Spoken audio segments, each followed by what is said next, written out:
So hello and welcome back to my channel the education hub. तो आज हम करेंगे अपना टॉपिक स्कूल मैनेजमेंट। तो आइए बिना टाइम वेस्ट करे वीडियो को स्टार्ट करते हैं। सबसे पहले हम देखेंगे कि मैनेजमेंट का मतलब क्या होता है। इसे हम एक एग्जांपल के थ्रू पढ़ेंगे। जैसे कि अगर हमें अपने एक डे को प्लान करना है कि आज हम क्या करेंगे, पहले कैसे करना है हमें, तो हम उसको पहले मैनेज करेंगे। जैसे कि आज संडे है तो हमें स्कूल का काम मिला हुआ है, हमें थोड़ा घर का काम करना है, हमें कोई प्रोजेक्ट बनाना है, तो पहले हम मैनेज करेंगे अपने टाइम को। तो ये होता है मैनेजमेंट। इसमें क्या होता है, मैनेजमेंट एक ऐसी एक्टिविटी होती है जो एक ग्रुप कैरी करता है, और इसमें ना ग्रुप ऑफ पीपल काम करते हैं। जैसे कि हम अकेले इंडिविजुअल मैनेजमेंट नहीं करते, उसमें हमें नेसेसरी होता है एक ग्रुप होना। ठीक है, तो जब एक ग्रुप के लोग अपना एक काम करें, मैनेज करें, ठीक है, उनके पास एक एम होना चाहिए और उस एम की तरफ वो अपने एफर्ट्स लगाएं, उसको हम बोलते हैं मैनेजमेंट। ठीक है, तो उसमें ये देखते हैं कि मैनेजमेंट में कुछ चीज़ों का ध्यान रखते हैं, जैसे कि हमारा टास्क कंप्लीट हो, गोल्स अचीव हों, रिसोर्स प्रॉपरली यूज़ हो और मिनिमम कॉस्ट लगे, यानी कम से कम पैसा और टाइम में हमारा गोल अचीव हो जाए। तो कुछ डेफिनेशंस दी हुई हैं, पहले हम उनको देखेंगे। तो पहले हम डेफिनेशन देखते हैं।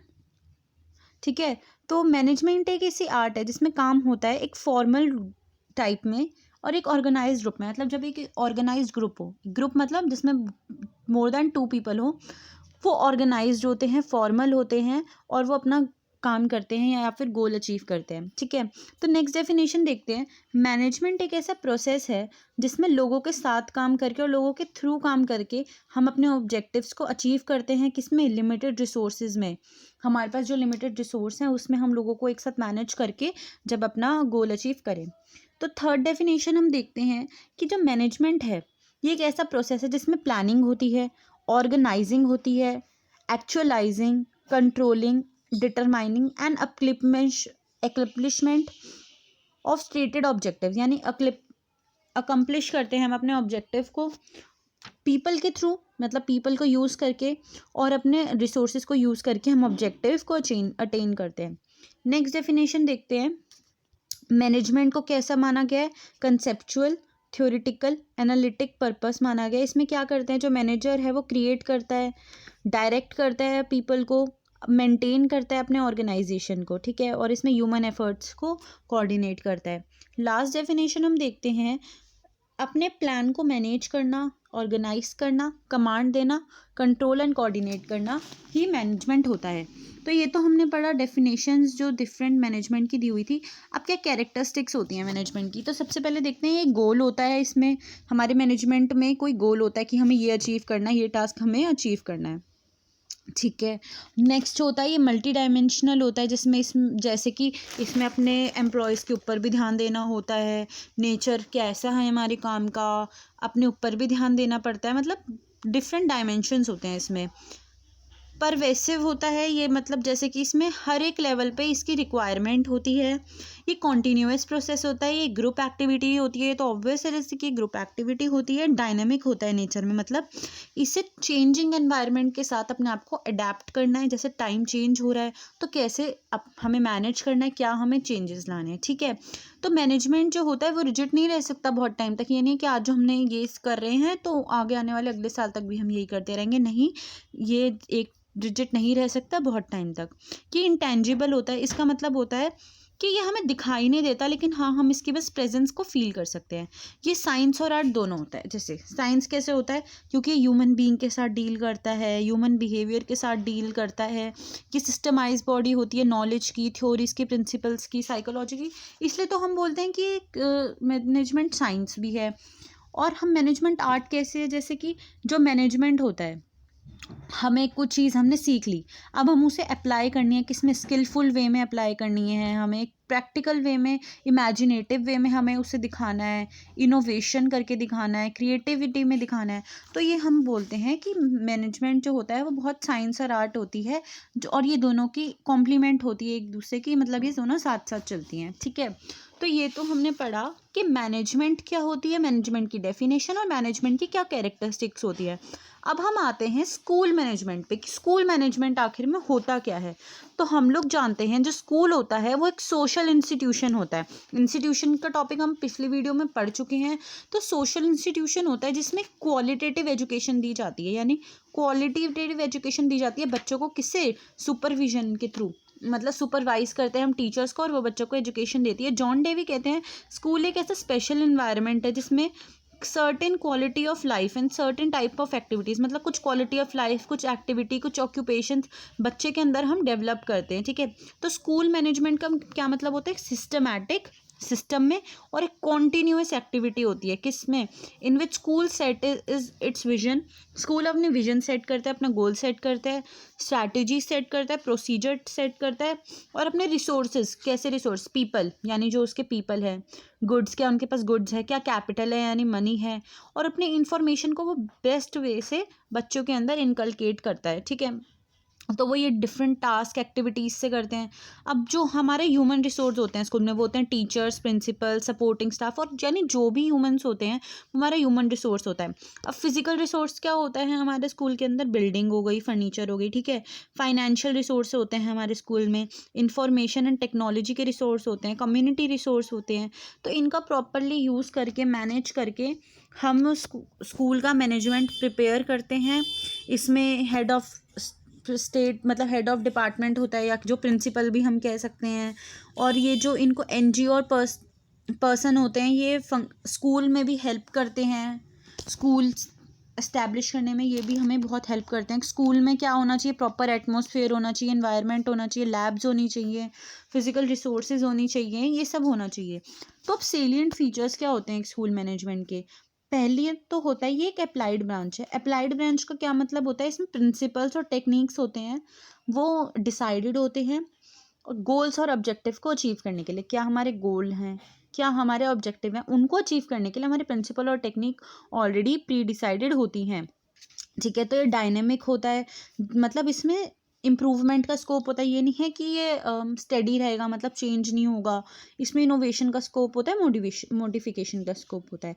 इसमें रिसोर्सेज का प्रॉपर यूटिलाइजेशन होता है, जैसे मैन का, मटेरियल का, फाइनेंशियल रिसोर्स, मतलब जो भी हमने रिसोर्सेज के बारे में पढ़ा उनका प्रॉपर यूज़ होता है। इसमें लीडरशिप इन्वॉल्व होता है, जैसे क्या लीडर होता है, जैसे टीचर हैं, स्टूडेंट्स हैं, कम्युनिटी हैं, ये एक लीडर होते हैं। इनमें लीडरशिप की क्वालिटी भी डेवलप होती है जिससे ये इफेक्टिवली वर्क करते हैं। ये मल्टी डिसिप्लिनरी होता है, मतलब जैसे इसमें कॉन्सेप्ट इंक्लूड होते हैं, थ्योरीज इंक्लूड होती है, प्रिंसिपल्स इंक्लूड होते हैं, नॉलेज इंक्लूड होती है, किसकी, फिलॉसफी की, सोशियोलॉजी की, जो भी हम बच्चों को पढ़ा रहे हैं। ठीक है, और ये हम डिफरेंट सब्जेक्ट से ही पढ़ाते हैं बच्चों को। Next, this is goal oriented, यानी कि इसका एक गोल सेट होता है। जैसे कि हमने पढ़ा कि जो मैनेजमेंट होता है वो आर्ट्स और साइंस दोनों होता है, ऐसे ही स्कूल मैनेजमेंट आर्ट्स और साइंस दोनों होता है। ठीक है, ये प्रैक्टिकल नॉलेज पे ज़्यादा फोकस करते हैं। ठीक है, जैसे थ्योरेटिकल नॉलेज पे थोड़ा कम करते हैं, प्रैक्टिकल नॉलेज पे थोड़ा ये ज़्यादा फोकस करते हैं। सोशल एंड पॉलिटिकल बेस, इनका एक सोशल और पॉलिटिकल बेस भी होता है, जैसे किस कंट्री में है, कैसी उनकी सोशियोलॉजी है, कैसी उनकी फ़िलॉसफी है, ये उस पर ज़्यादा फोकस करते हैं। तो ये तो हमने पढ़ा सेलिएंट फीचर स्कूल मैनेजमेंट के। अब क्या ऑब्जेक्टिव्स होते हैं, स्कूल मैनेजमेंट क्यों बनाई गई है, क्या उसके ऑब्जेक्टिव हैं, वो क्या अचीव करना चाहते हैं। ठीक है, तो सबसे पहला होता है ये क्वालिटेटिव एजुकेशन, स्टूडेंट के अंदर एक क्वालिटी एजुकेशन डेवलप करना चाहते हैं बच्चों का कैरेक्टर स्ट्रेंथ करने के लिए, एस्थेटिक सेंस, मतलब बहुत चीज़ें डेवलप करने के लिए क्वालिटेटिव एजुकेशन का यूज़ कर, ये क्वालिटेटिव एजुकेशन बच्चों में इम्पार्ट करना चाहते हैं। ये रिसोर्सेज का फुली यूटिलाइजेशन करना। ठीक है, बच्चों के अंदर सोशल रिस्पॉन्सिबिलिटी लाना। अब टीचर की प्रोफेशन को to give due respect to teaching professions, मतलब जो हमारे टीचिंग प्रोफेशन है उसको रिस्पेक्ट देना, कि जो टीचिंग का प्रोफेशन होता है उसमें बच्चे टीचर्स को रिस्पेक्ट दे, अपने मैनेजमेंट को रिस्पेक्ट दे, ये उनका एम होता है। ठीक है, to provide and maintain congenial environment in the school, मतलब जो इन्वायरमेंट है वो हमारे सराउंडिंग होता है इन्वायरमेंट का, तो हमें बच्चों के अंदर वी फीलिंग डेवलप करनी है, आई फीलिंग को रिमूव करके आई वर्ड को रिप्लेस करके वी फीलिंग डेवलप करना। तो ये कॉन्जिनियल इन्वायरमेंट की फीलिंग को डेवलप करना। To comply with other departments, मतलब डिफरेंट जो अब डिपार्टमेंट है, जैसे बोर्ड्स हैं, एनजीओ हैं, हाई ऑफिशियल्स, बट उनके रूल्स रेगुलेशंस को कंसिडर करके उनके साथ कंप्लाई करना। टू इवेलुएट स्कूल परफॉर्मेंस, यानी कैसी स्कूल की परफॉर्मेंस रही है, तो स्कूल मैनेजमेंट उसका ध्यान रखता है कि कैसे बच्चे परफॉर्म कर रहे हैं, इवेलुएशन हो रही है प्रॉपर नहीं हो रही है, मतलब बहुत चीज़ों का ये ध्यान रखते हैं। तो अब नेक्स्ट है to improve school by PDCA। अब देखो PDCA क्या होता है, ये नीचे दे रखा है इधर PDCA। P stand for plan, देखो PDCA, P stand for plan, D stand for do, C stand for check and A stand for act. यानी कि मैनेजमेंट करता है, पहले तो प्लान करेगा अपनी एक्टिविटी, प्लानिंग करेगा, फिर उससे प्लान कर लिया, अब उसके बाद वो उसे अप्लाई करेगा, डू करेगा, फिर चेक करेगा कि वो ठीक था या नहीं। अब एक्ट में वो देखेगा कि ठीक था तो हम आगे उसे कंटिन्यू करेंगे, एक्टिंग प्रोसेस होगा, और नहीं था तो हम उसे आगे कैसे इम्प्रूव करें। तो ये PDCA पे वर्क करता है, यानी planning, doing, checking and acting. ठीक है, तो ये तो हमने इसके पढ़े कि क्या ऑब्जेक्टिव्स होते हैं स्कूल मैनेजमेंट के। अब क्या प्रिंसिपल्स होते हैं मैनेजमेंट के क्या प्रिंसिपल्स होते हैं, हम उसके बारे में पढ़ेंगे।